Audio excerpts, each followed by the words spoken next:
Y'all ready? Y'all ready?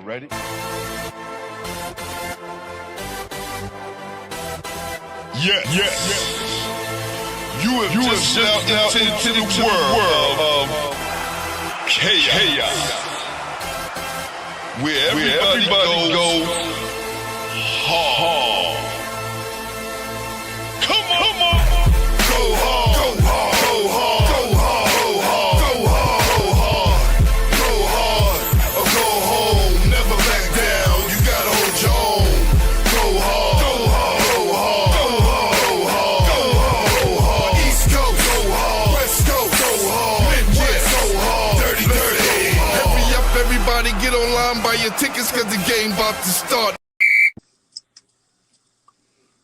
Rick, what up? What up? Going on? How you doing, man?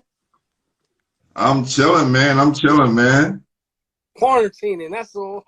Hey, listen, brother, we're making the best of it, right? Yeah. Salute to you, man, for doing this. You know, this is good. Oh man, good. Lot of insight, and information, and good war stories. Right. Don't have that. Yeah, thank you, man. I appreciate that. And that's what I wanted to kind of get to, right? Those dudes who've been in the grind and wanted to just hear their stories from their childhood on up to being an adult. And some of us go in, you know, like Ephraim, who went on a little bit further, right? Some dudes go a little bit more in depth into the transition from being a star basketball player and then coming back being a regular civilian. And I think a lot of people don't touch on those stories, and that's why I want to get to it. And not all tragic stories, it could be great stories. Michael Thompson transitioned into, you know, helping his kids develop, right? So everybody doing different things. Hassan was starting to coach. Pat is doing the acting thing. So a lot of us, I'm teaching. So a lot of people is, you know, and coaching. So a lot of people are transitioning to different, you know. But that's why too, you know, to see life after basketball, you know. Because, you know, a lot of times, definitely with New York City, you got a rich history. A lot of people playing ball. And once the ball stops, you kind of don't, unless you know these guys intimately or know somebody that knows them, you just don't know what they into or what they doing. But cats are doing big things on the scale of life, you know? Right. Such as yourself, who saw, you know, I know you probably play recreational, but you had front center stage and called all the games to some of the greatest players that ever came through New York, that passed through Brevoort. Funny thing is, like, yo, when I first started playing ball, my uncle loved you. So he used to be like, yo, Rick, if you serious about ball, you know, pull. He like, yo, ask him to train you. I never had the heart to ask you. Oh, man. Wow. He's like, yo, that's my man. Right. That's who you want to play. That's who you want to kind of pattern your game out. He work out. He play hard. Ask him to train you. Tell him I'm your uncle. He'll do it. Never Facts. Because your uncle did a lot for me, man. And just at a time where was doing so well, and it was a lot of support from outside the neighborhood. But I think a lot of the guys from the neighborhood, and since we was around the same age, it was a little bit different, right? But for your uncle, who's a little bit older, he was able to enjoy me playing, but also be kind of like a mentor to me and help me put, you know, he's like, listen, you pick the team, I'll coach it, and we'll make it happen like that. And it was kind of a partnership, man. So I definitely appreciate him, man. Still to this day, got love. And your pops, man, always gave me kind words, man. Yeah. So, good stock, man. Yeah, but, you know, I played a little ball, but it ain't nothing like some of these cats you interviewed, man. But in that, you know, I was saying my travels of playing ball, you know, you play against certain cats and you know that, you know what, this ain't for me. Like, I think I'm all right, but they good. Right. So those two cats for me that I first saw play that was like super nice within my age range was LeVar Folk and Trevor Diggs. All right, before you even start that, right? Yeah. How did you start calling the games, bro? because a lot of these guys started scoring their buckets because your voice was vibrating through their body and what you were saying to them to get them charged. Yo, man, first shout out, rest in peace, Harv, man. Facts, R.I.P. Harv. So I grew up on Harv calling the games, and I don't care what your skill level was, but Harv will have you out there thinking you was Jordan, Isaiah Thomas, or whoever it is you wanted to be on the court. Right. So, and with the energy, keeping the crowd going in games. So that's who I tried to emulate when my playing days was over. And it just sort of happened where, you know, Diggs would let us come out and volunteer and help whatever way we could help. Right. So helping was calling the game. So it just went from one game to a summer to summers. So that's just how it transitioned in that way. And, you know, me being a fan of the game, I just called it how I saw it, you know. And I wanted people to feel entertained by the games in the same way. I wanted them to be entertained the way I was entertained. So right. Everything that they gave to me on the court, I gave back to them on the mic. Yo, you are the voice of Brevoort, fam. Thank you, man. Much appreciated. Definitely. Definitely. You know, I never got a chance. We were from two different eras, but for me to sit back and watch what you was doing and watch a lot of those guys who are a lot younger coming up and doing their thing, it was definitely a pleasure, man. So tell me, let's go back to your beginnings in the first game that you called. So the first, I don't remember the games I've called. I remember, let's just say. The ones that stick out the most. So I would say I was doing both when I was playing and then when I aged out. So playing, I would say the first person that kind of stuck out in my age range, like I said, LeVar Folk, Trevor Diggs. They was just bar none better than all of us within our age range. Right. And, you know, they started bringing their boys around or whatever. So I played with Mel Tinsley, and you know when dudes are just so nice, you might never see this guy again. Woo! Yo, y'all hear these names that he's dropping? Trevor Diggs, Mel Tinsley, LeVar Folk. You hear these names? These are definitely Brooklyn legends, man. The Quay Walls is on a couple teams. Right. Then the next year, I played with Alan Griffin. Alan Griffin is probably the nicest person with the Syracuse that I played with. Where I see him score 48 and a half, like just so effortlessly. Wow. Salute to Alan, my dude. Right. That was like the most easiest 48 I've ever seen somebody score in my life. But yeah, so but rewind it back a little bit, you know, just being a fan of the game and Harv on the mic, just seeing people like GB and Lamont Jones and Charles Jones, man. Charles in the beginning, I just knew him for defense. Then as time developed, became this offensive juggernaut, man. So just watching as a fan in the stands to transition into the mic, like I said, the energy people gave me is the energy that I put out there on the mic. But, yeah. And it's, again, shout out to Mr. and Mrs. Diggs, man, for giving that platform. Definitely, you know, definitely. Salute to them. You know, and what I can say about Mr. Diggs, he was the one guy from around the way that would come to my games and support. Like, definitely remember seeing him there. You know, and Diggs would always, even like, if he saw something wrong or he felt like something he could speak on, he had that authority to do it and would do it. Right. You know, so, and then just giving everybody that platform in the summertime to give somebody giving something to do. Because granted, a lot of us that played in that tournament wasn't good enough to play high school ball or, you know, traveling teams, so on, etc. So the reason why people like Trevor Diggs, LeVar Folk, so on, etc., careers were cut short, they aged out before they were old enough, was to give us an opportunity to play. Because if you would have had those type of guys in the tournament, it would have probably discouraged locals from playing because they weren't sort of at that level. But, you know, so shout outs to them. But eventually they did have like seniors and they did have guys at those levels. So that's when you started seeing the Charles Joneses come back, the Courtney Solomons, the Rafer Alstons. Trey had one kid on his team that he from Queens, man. He went to high school with. He was solid. Mike Campbell. Mike Campbell. Yeah, definitely. He went to Fairleigh Dickinson with me as well. What up? What up, Pat? Wow, he did? That's cool. Yeah, yeah. So, question. Yeah. How does it feel to call the Lamont Jones game when he had 54 at 11 years old? Was it 11 or 10 or 11? Man, that was probably the first cat I ever saw ball that I was like, yo, he's different. Yo, He's different. I was at that game. I remember summer, I forgot what year, but I remember just coming down and just coming to watch the game, and he put on a show. And I remember he finished up with 54. And I know he was like 10 or 11 years old. It's different to see a kid get his with like almost grown kids, older teenagers. That's Right. when you know it's special.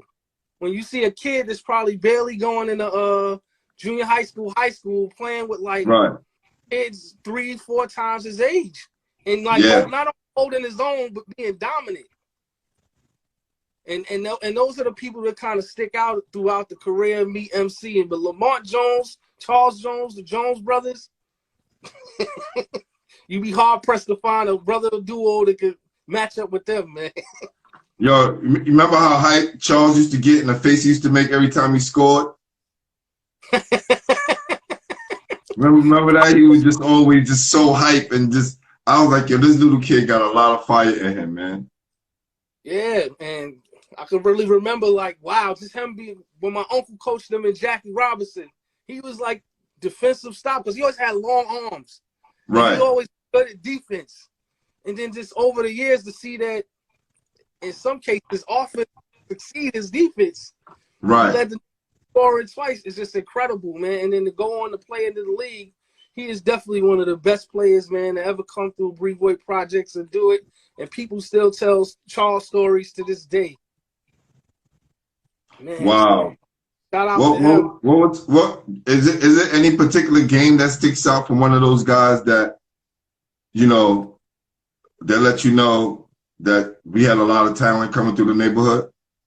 You mentioned a lot of dudes, but is there a specific game that you watch or that you call? Like later, I would say like in the early 2000s when we did seniors and you had Anissa Sports playing against the Starlight City teams.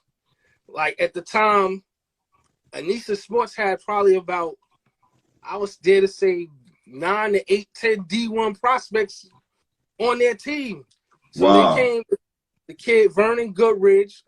Right. He played Jabari. They had Nunu who went to St. Seton Hall. Right.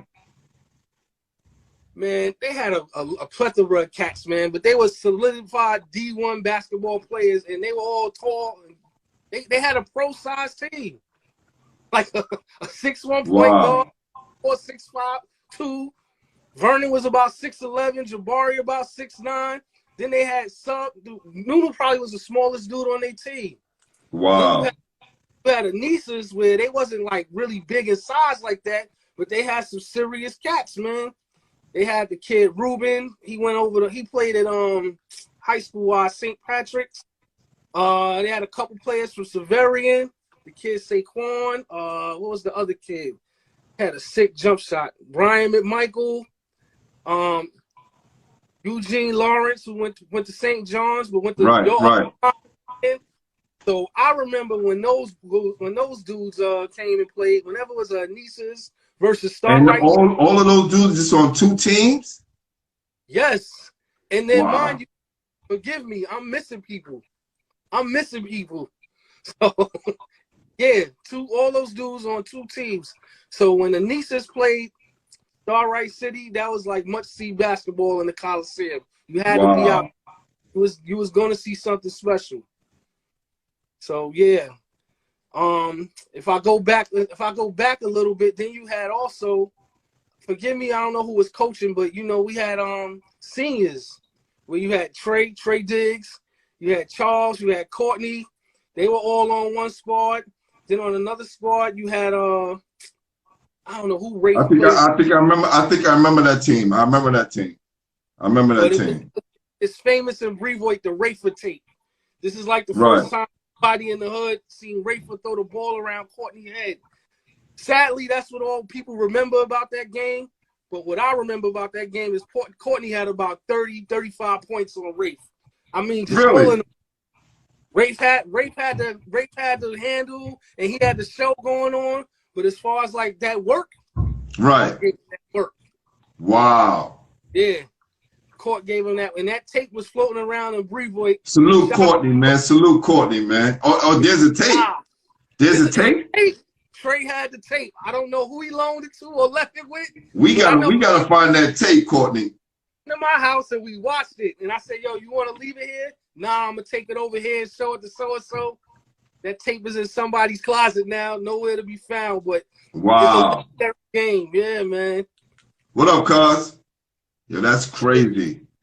And that's crazy. And I remember the talk about Rafer coming to the neighborhood, and I never saw him play when he was that young. I got him seeing him play when he was older, but the talk was he came through. I never heard that story about the Courtneys. They left that part out because everybody's so caught up in the oohs and the ahs, and no one looked in the stat book. Nah, Court was killing them, pulling up handle, going around them, pulling up deep threes. Court gave him some work, but like you said, what people will about the game is the Rafer ooh and ah to throw the ball around the head. The collar was stupid. It was a moment. Don't get me wrong, but Court definitely got the better of him that day, despite everything. Right. I don't care what anybody says. One of the moments I remember being younger and growing up around the way is seeing the Brevoort crew play against the Coney Island crew. It was my freshman year at Lincoln, and oh wow. I was I was so mad that I didn't make the team. You know what I'm saying? Like I wasn't on the house team. So this is why that next couple of years, like I just went on a tear. And I picked my own crew. Like it wasn't none of the older guys, right? It was like all the Johnson, Troutman. What was my man from Howard Avenue? Just had the hops. Pop, what's his name? Pop, Drew, right? We had Drew and a few other guys, and then we added guys later on. But seeing Brevoort beat the guys who was on my team, the Silk, the Spice, the Damari Riddicks, right? All those guys who was out there, it was a good feeling because it was like the crosstown Coney Island thing. And then you was outnumbered out there, so I know they was talking trash all day. Well, yeah, but I went for the house team. Yeah. You know what I'm saying? And we won, so nobody could say nothing to me at Lincoln, right? Right? So I had the best of both worlds, and nobody could really say nothing over here because we coming over here kicking boys' hot ass and everybody else ass, right? So, even though boys spanked us my sophomore year about 20. Wow. Who was on that team? They had Nestor Payne, Eric Brown, Gilmore. They had Stocky Ant. But it was like Mo Kirby. It was a lot of them on that team. They had about 4 or 5 Division I players. The front line, what up, Pop, was 6'7" and above. Yeah, and we were just coming up. We just lost Silk and Spice and those guys. And I was going to my sophomore year. And we was young, but we had a lot of seniors on the team as well. So we was flushing out a lot of guys. That's why I wasn't until our junior year, which we actually won it. So, yeah, man, boys and girls had some teams, man, over the years, man. Yeah. GB, the solid assassin, man. GB. Listen, GB, you would never know GB play high school basketball. Nah, so very unassuming. Like, yo, that's GB. Who, him? Right. You'll get 30. Yeah, quietly. You won't even think about it because he do it so efficiently. Like, right. 10 for 13 from the field, 8 for 8 from the free throw line, 8, 9, 10 assists. You look in the stat book, this dude had 30 and 10. Yeah. Yeah. No wasted motion. Him and his brother were very good athletes coming up, and to see GB take it a step further and transition into basketball, that was dope. Nah, man. Those are the guys I kind of appreciate the most from a fan perspective. Not so much the fancy ooh and ah guys, the efficient guys. Right. And from my perspective, I know I ain't never had no crazy handle, but the efficiency stuff, the basics, I figured I could do.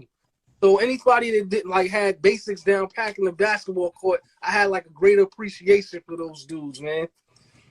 Like one of my favorite players of all time, and he's probably not on nobody's radar, would think this is Shafi Hakim. Who? Shafi Hakim. Who the hell is that? See, that's what I'm saying.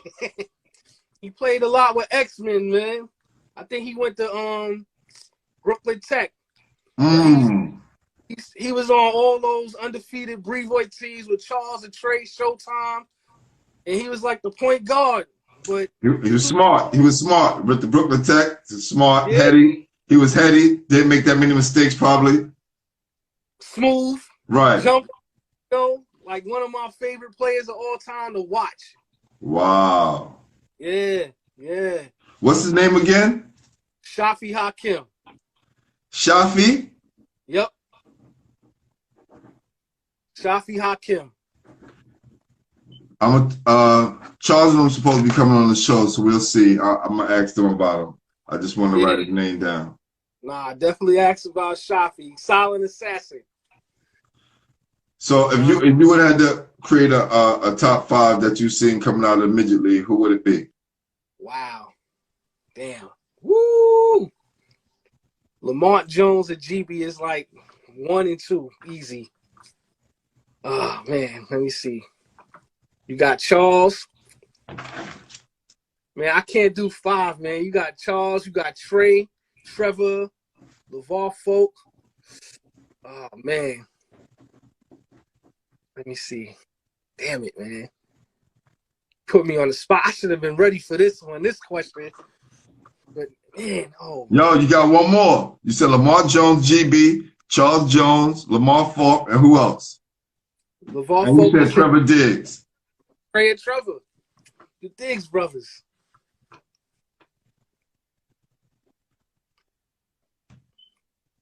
There you go. And nobody better not get mad at me.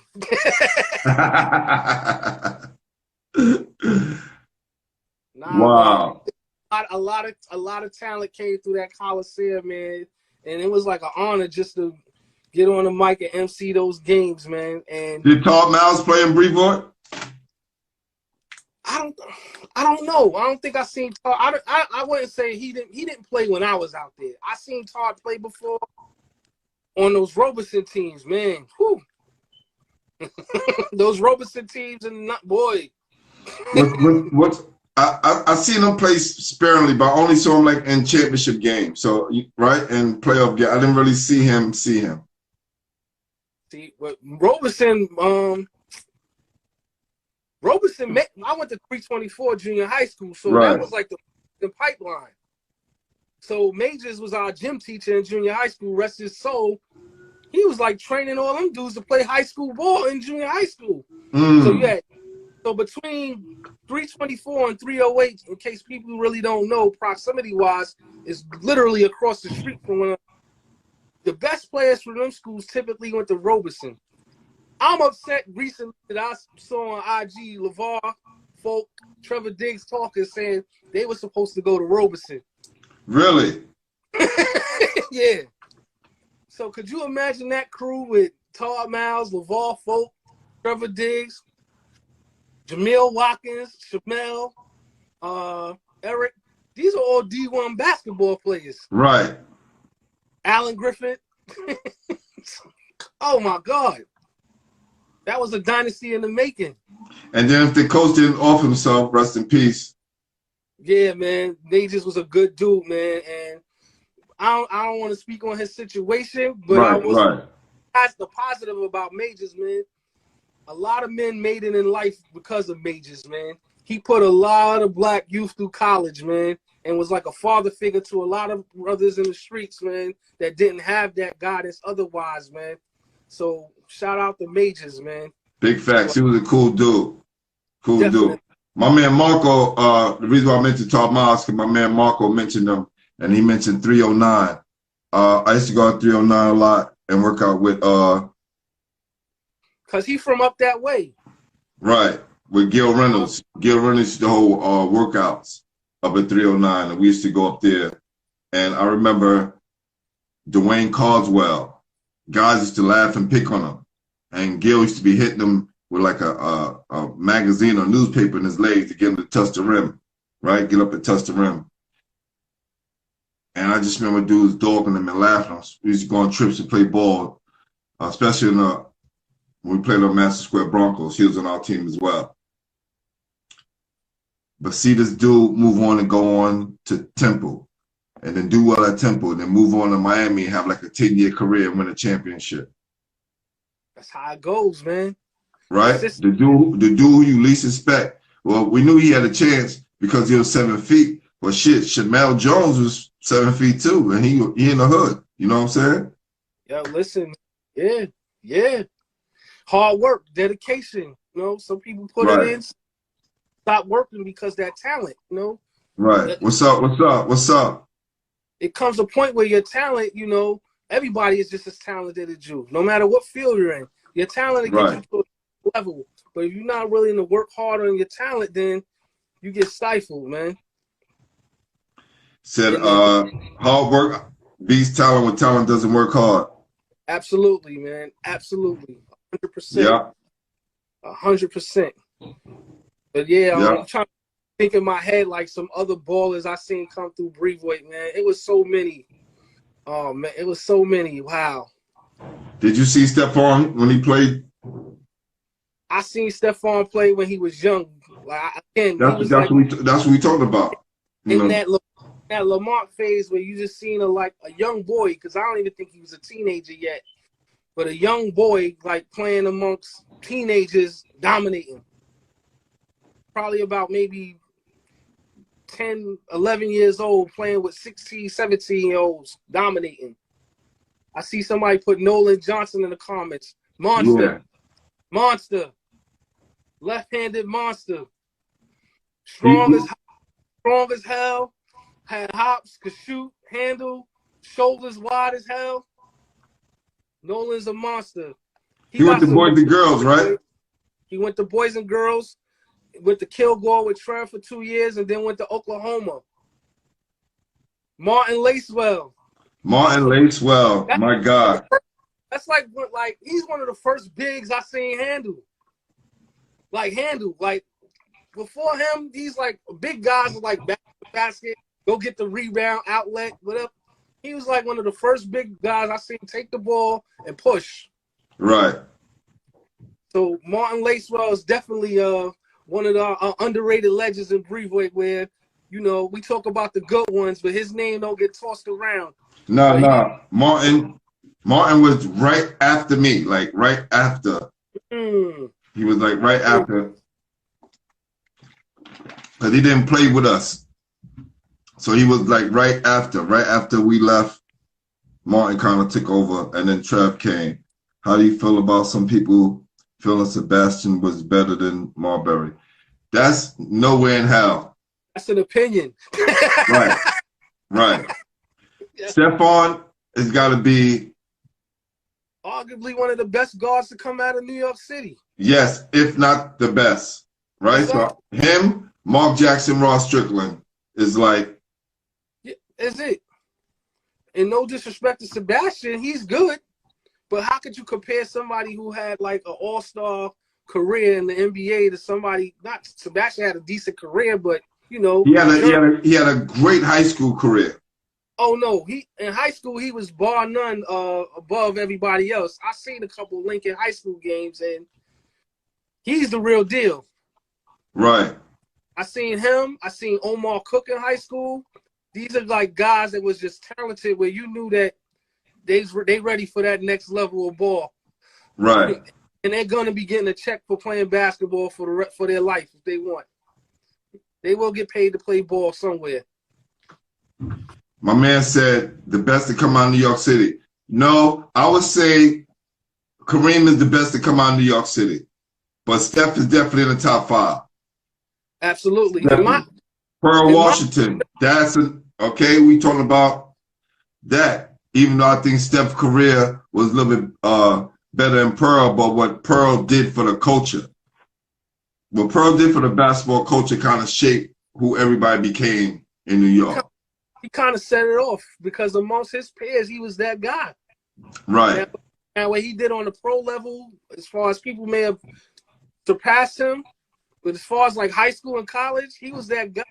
And he kind of set the bar for New York City guards for the people he played with and the people that came after. I remember one weekend, guys was coming back to the neighborhood saying Pearl had 82 in Virginia. Like he went down there and crushed. I was just like, what? And the games were so crazy. We would try to get in the games. The games would be so packed. If you go there on time, you wasn't getting there. Wow. Right? So that's how crazy it was. Yeah, and I remember seeing later, like when I was in high school, I went to Westinghouse. Got a story about that later. But I saw Stephon play against Westinghouse, and again, you know when you see a special talent. I mean, this guy was Steph Curry in high school. Who's that? A foot across half-court line, letting it fly. Who? Stephon Marbury.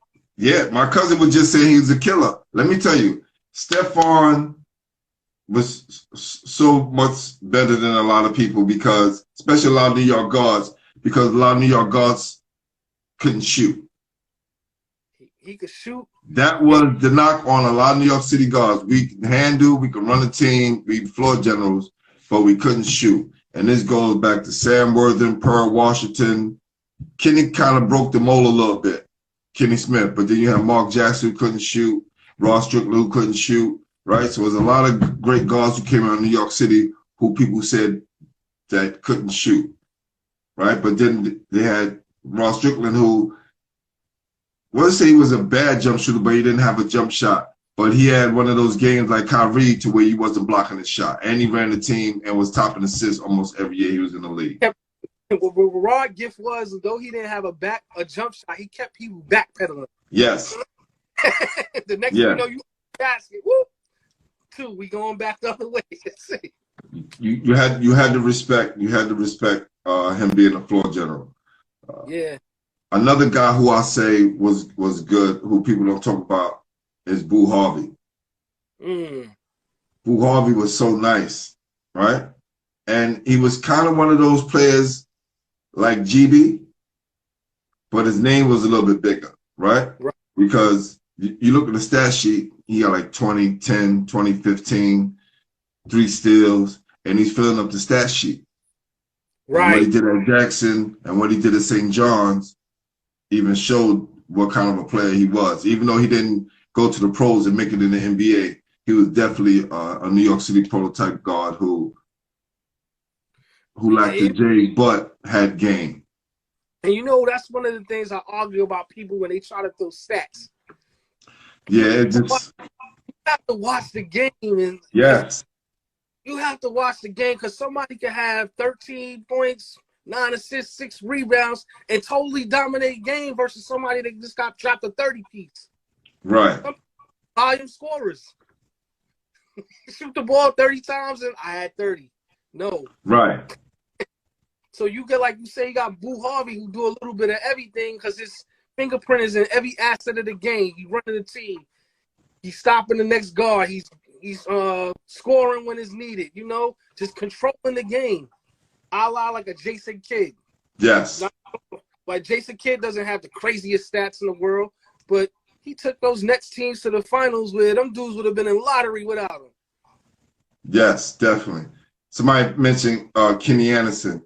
Watch that up close and personal. And listen, anybody else, just put a thumbs up or put an invite in. If you want to tell a story, you got a story to tell, you got something that you want to share. That's what we did doing tonight. But for now, I'm rocking with my dude, Rick. So until somebody come in, we're going to rock out the rest of the night. I saw Kenny Anderson's movie. He did like a screening of it in Jersey. And Mr. Chibbs. Mr. Chibbs, and one of the interesting parts was they asked him like, who was the hardest guard in high school team in guard? You had to go. Somebody was like Todd Davis. He was like, no, Rob Phelps in Nazareth. Really? That was the toughest team he had to play against in high school. Yo, big up, salute to Rob. We had him on. He's the second guest on Basketball Heads. And then also he said he was this close to going to Syracuse. Yo, let me tell you. I was there that summer. We was at the Empire State Games. Let me tell you something, brother. We would walk up and down Market Street and go on into these stores, fam, and he could walk there and get anything he want. We could get like one thing, right? Because we was with him, but they treated him like a rock star. Him and Conrad, salute to Conrad, R.I.P. Yeah. And I remember we was in the back chilling, talking about, where we going, what we doing. And Conrad said, yo, I signed today. He was like, word? Like, yeah. He said, we rocking together. He said, nah. Let me see. I want to put it out there like that. But he said they didn't have enough. Fact. So from that point on, we was bugging out, crying because Conrad thought Kenny had signed. That's why he signed. That was one of the major reasons why he signed, because he thought Kenny was signing too. Just imagine that. Man, wow.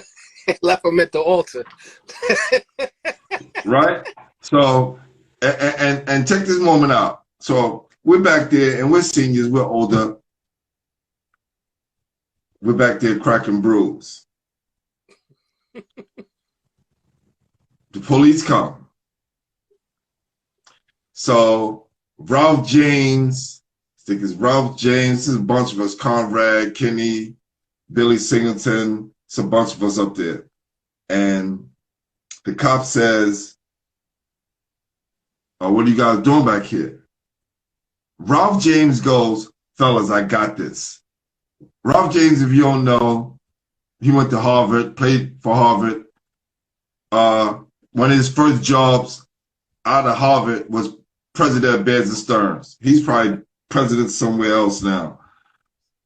But Rob, yeah, he was a smart kid. Pops was a lawyer. He used to get dropped off in like town cars and limos and stuff like that. So Ralph James was good. Black guy. He said, excuse me, officer. My cronies and I was here celebrating Kenny Anderson and Conrad McCray, who just signed his letter of intent to go to Syracuse at this university. Yo, we sitting back. Yo, first of all, that was the first time I heard the word cronies. I'm going to be 100%. At that time, I was in the 12th grade. I remember that. No, I was just graduating because that summer I was going to Philly Dickinson that summer. And it tripped me out. And mind you, Kenny was on the high school team. I was on the open team. That's the college team. Yeah. And Ross Strickland, Boo Harvey, Derek Chivas, Dwayne Martin, Pete Nice from third base was on that team. So it was a crew of us, and I was the youngest guy. So I was hanging out with the guys or my peers. I was hanging with the college guys 2 months until, I got to know those guys. But Ralph James got us off the hook. Nobody was in the paper. Nobody got brought up on charges because we was back there drinking brews back in the late 80s. And I still remember that to this day. And listen, when I hear a new word or I hear somebody say something that I don't know, I want to know what it is. And by the context of what he was talking about, I knew that word meant friends. But I was just like, wow, he used the word cronies. And anyway, but that was a story that I'll never forget. Yo, it's crazy. That's not a word you hear in high school. Right, right. Friends, And the fact that Kenny was like, yeah, they didn't have enough. Wow. Yeah. Because he told it like, yo, my mother said you going to Georgia Tech. Because they had enough. That's why Steph went there too. Hey. And that's why Jimmy, and this is why my man Bobby Crimmins is not in college no more. Wow. You know, there's all the other coaches from that era still around. Bobby Crimmins, I think, is some obscure place. Wow. Damn, you ain't lying. I thought he left Georgia Tech to go to South Carolina and ain't heard from him since. Listen, I'm gonna tell you, my coach, Tom Green, I don't know if he was the guy who did it, but I know him and our athletic director, Roy Danforth, they was in Tulane University. And Hot Rod Williams was going there during that time. I don't know if you remember Hot Rod Williams. He played for the Cleveland Cavaliers. He was about 6'10". He can handle. Yeah. To shoot.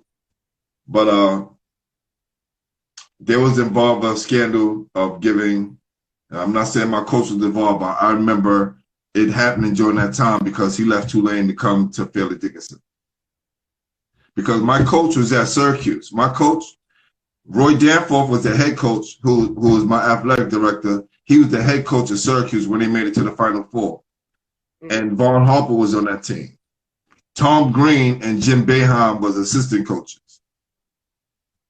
So when Roy Danforth left, Tom Green went with him. Right? Good old boy kind of thing. And that destroyed the Tulane University basketball program. Wow. Yeah, some programs don't make it back from them kind of scandals, man. They bounced back maybe 10 years later. Yeah. 15 years later, but the damage is already done. My coach was at Fairleigh Dickinson up in the East Coast, making a little bit of noise and doing what he was doing. He got a new gym built. He got the Rockman Center built. That's where all American camps was held at. But that's the year I came, and that was one of the convincing factors, along with one of my high school teammates being there as well, by the name of Damari Reddick. Nice. Right. So that was crazy. Wow. Some of these programs are small, like you said, Tulane. They don't have that big name. They make it back from them scandals, man. Listen, man, it's hard what the NCAA do to kids, man. And I was just explaining, even on a high school level, how the state came up with a Regents test to curb some of the basketball players that was coming out of New York City. Well, I think all that is changing now because the G League is now offering money. Right now, all game is fair. You see the way how we live in life now, right? But we talking about in the era where, not saying it didn't count, but you had a lot more quality ball players. Right. You talk to some of the guys now, and it's not to knock some of these dudes. They're a lot stronger. They jump higher and they're faster, but they weren't smarter than the guys that came up in the eras, and even the guys who came up before us. Somebody just typed, why you think kids leaving NYC? Telling you, fam. Once our kids get the brainwashing and then the Nike leagues come, right? And I think more money you pour into a situation, the worse the product becomes. Right, because it becomes money influence and money driven, and not what's best for the product. It's what's bang for the buck. So now you got the hype come behind you, and you got the oohs and the ahs. And just like you said, everybody remember the move that Rafer did, throwing the ball on his head, but nobody remembers Duke giving him 30. Because that was one of the things about Brevoort, whereas I didn't really watch too much. I seen high school basketball, but I wasn't one of those guys traveling to watch games on the weekend, so on and so forth. I would watch every now and then. So fast forward summertime, these cats come through Brevoort. Yo, that's so-and-so from this high school. Son is this, he is that. And in my mind, I'm impartial because I've never seen this guy play a day in my life. Right. So I don't care who you are, what you did outside of this court, because it don't matter to me. I don't know. You just a dude with a number on his shirt. You got to prove it here to me. And I ain't giving no props if it ain't no props deserve to be given. Yeah, that's hard when you walk with that target on your back. Some people like it, you know. Other guys just go out there and do what they need to do. Yeah. But So like, there is difference between those guys who, you know, the hunt and the guys who are hunters. You know what I'm saying? so what you saying, like, you see these guys and they got these people on their back gassing them, you know, that, yo, go here, go there. You know? Some of them are good, but they not that good. You know what I mean? They all right. And sometimes, again, like I said, when you come from a system or you're a volume scorer or you got the green light and now you don't have the green light and you have to play within a structured system because somebody's is just as good as you, if not better than you, that's when your talent really shows. That 30 a game comes now 5 and 8 or a couple DMPs. Listen, we call that David Nathan Phillips. All right, you got how many DMPs you got? David Nathan Phillips. Oh yeah, he is the Tom Kachowski of Coliseum from a certain era on, because you was too young to come to the games when I was playing, right? Right. So I didn't come out there. I was out there, but I probably was oblivious to who was who, so on and so forth.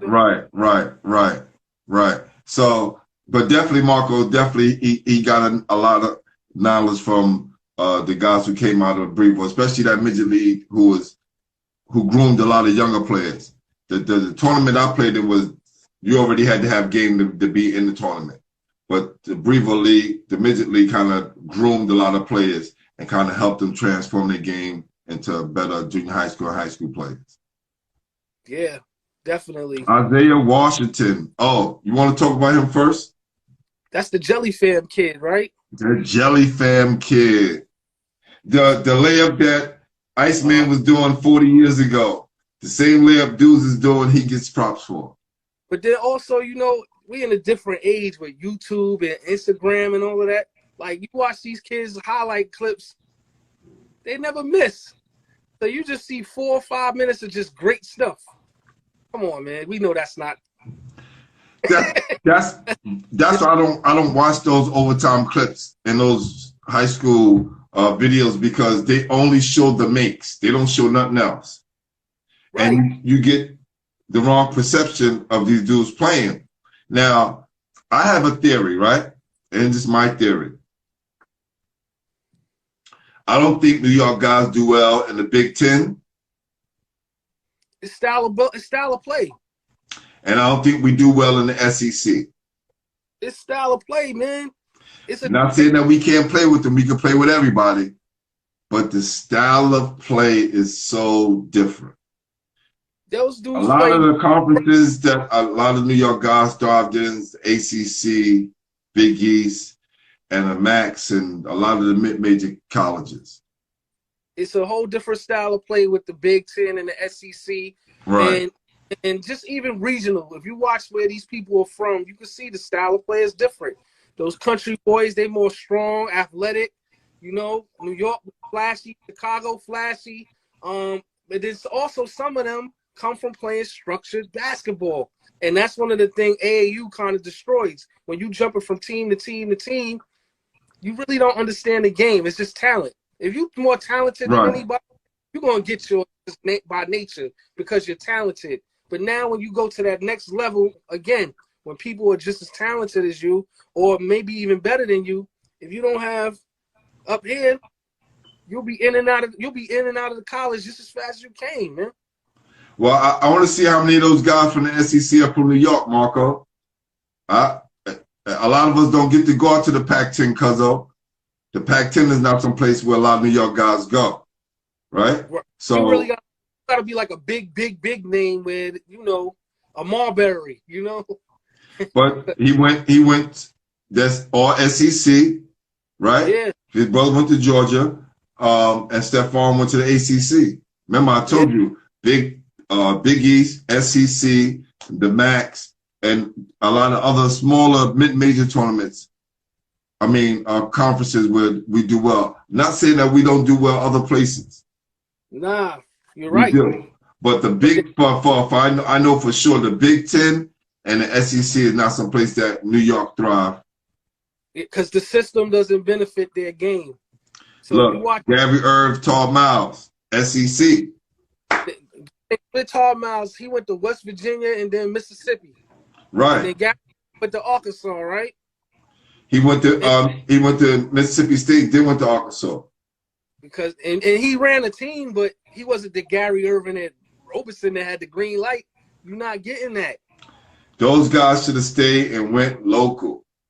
Those Right. guys, if Gary Irvin would have went somewhere else and stayed local and went to like a Mac or Hofstra or somewhere, or just somewhere where he could have made that his home, he would have did very well. And that's the thing, because you get these coaches and you got to be able to perform in your system. And sometimes you're a basketball player, and I've seen it, observed it. Certain systems don't fit certain players. It doesn't benefit talent. So somebody like Gary Irvin, though he had a solid career in college, but those systems he played in didn't show his game. It didn't show the full potential of his game. You said, my bro Durant Scott did his thing at Miami and Shane Larkham. Miami, that's ACC. That's ACC, baby. That's ACC. I said we do well in those. We do well. We thrive in those kind of environments. And you just look at the history. I remember saying that when Ed Damada Bogart went to Kentucky, because it was such a big thing that he was All-American, right? One of the top players in New York City, in New York, in the country. But he was just on an elite level just by him signing to Kentucky. But when he went to Kentucky, he became a defensive player. Right. There was no more scoring. There was no more of you dropping 30 and 40. You went there and they had you playing defense for your whole career. And then also you got to understand that people got to recruit and understand the coach and the system better. What are you going there for? Because they might have somebody already that can get them a 20-piece. We need you to feed this guy the ball. Whereas in high school, you coming from where you got the green light. That might not be the case. Or you might have to play behind somebody for a couple years before you get your shine. So it's a whole different, it's so many dynamics as to why people can shine and flourish in college or why they can't. But definitely certain conferences, New York style doesn't mess with, man. All right, my boy has a point, and I forgot about this one. Mashburn. Well, he's an anomaly. Definitely an anomaly, because here's a guy, he didn't, it wasn't like he was in the greatest shape. Right? It wasn't like he was muscle-bound dude. He had one of those games that he could go on the West Coast and play. He could go on the Midwest and play.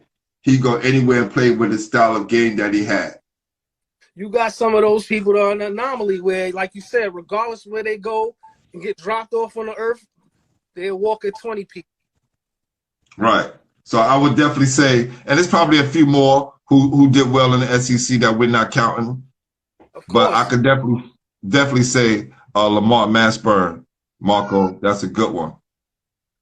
Nah, he was going to get his regardless, man. Yes, I do agree. But no, it was, but like you said, man, it's a couple of New York players that just went down south, and unfortunately, I ain't gonna say unfortunately, because look, they went to college, they got a free education, so it's really nothing unfortunate about it. But wise, their game didn't flourish the way it's supposed to. Come here, big man. I want to watch Peppa Pig. You want to watch Peppa Pig? The guy interrupted. Peppa Pig. Hey, what's up? Please. All right, I'm gonna put it on. Yeah. Let me go put this TV on for him. Well, go ahead, man. This session about to end anyway, yo. Yo, Rick, I appreciate you, man. Brother, we gotta do this again, man. Definitely, man. Respect. Yeah.